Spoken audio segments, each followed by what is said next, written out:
Welcome back to BTN Live as we continue to react to the retirement of Minnesota football coach Jerry Kill earlier today. We turn now to Justin Gaard, who does a lot of great work with us here at BTN as a guest. He is most known for his roles in Minneapolis as a talk show host on KFAN, also the sideline reporter for Gopher football, and he joins us now on the phone. Justin, what was your reaction when you heard the news today that Coach Kill was stepping down? It was shocking, Dave, and then it's just heartbreak for the guy. And I know you guys have talked a lot about it today, that this is a guy who worked his entire life to get where he is right now, coaching in the Big Ten Conference, coaching in a Power 5 league, coaching in the New Year's Day Bowl, 2 quarters away from the Big Ten championship game a year ago, and his whole life's work, 30 years, was just going to be gone like that. So it's more heartbreak than anything. It's just been a heartbreaking day around here, mostly for him. Everybody feels for him.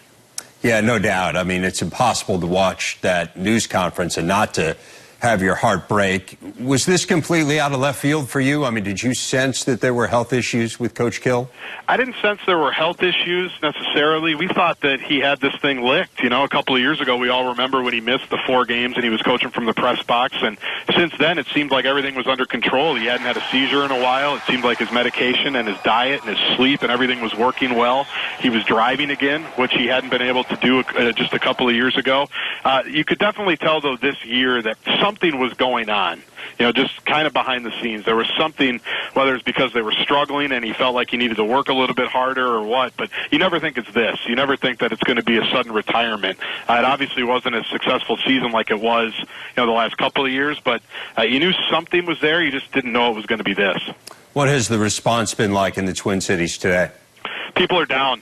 People are really down. He was such a perfect fit for Minnesota because he's kind of the underdog. You guys know that here in Minnesota we kind of consider ourselves flyover country in the United States, right? We're not on the coast. We're in the middle of the cornfields. The Big Ten can kind of be seen as flyover country every once in a while. And here was a guy who was kind of an underdog himself. He relished the role of being an underdog. He relished the role of being an afterthought. And he just liked outworking people, working hard, and sneaking up on you and beating you. And he was obviously doing a good job of that here. You guys know that with where this program was when he got here to where it is now. And so everybody's just disappointed because we thought we really had a guy who would be the coach here for a really long time and represent the entire state really well.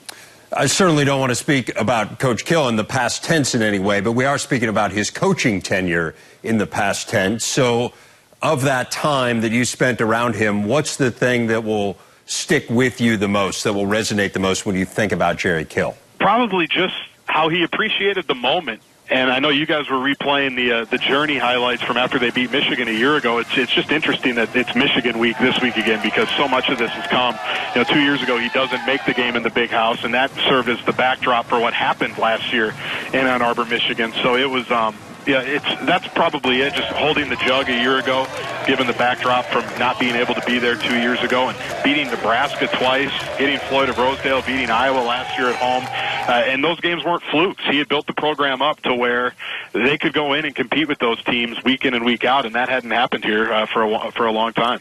Justin, you have such good insight into the inner workings of the athletic program, and now it's a challenging situation, particularly because there is no full-time athletic director. Obviously, Beth Getz is doing it as the interim AD. What's your sense of how this search process will play out, given the fact that there are a lot of schools already that are going to be looking for football coaches that we're aware of, and given that Minnesota doesn't have a permanent AD right now? It's a great question, and we were supposed to have answers as talk show host to everything. And who knows? And Dr. Kaler, the president of the university, Eric Kaler, today said, we're going to try to figure out the athletic director thing first, then we'll worry about the head football coach. Well, when will that be done? There's still obviously an investigation going on here about the last athletic administration or the last athletic director, and who knows when that hire will take place. So I don't know how this search is going to go. Tracy Claeys has every opportunity to go and win this job. He's so highly thought of, and obviously the respect for Jerry Kill is going to trickle down to him. He did a good job a couple of years ago, and he was Jerry's right-hand man. So he's got every opportunity to win the job, but as far as a long-term search, who knows, Dave? It's a complicated situation for sure. Justin Gaard from KFAN. Justin, again, thanks for all your help today. Really appreciate it. You bet, Dave. Good talking with you.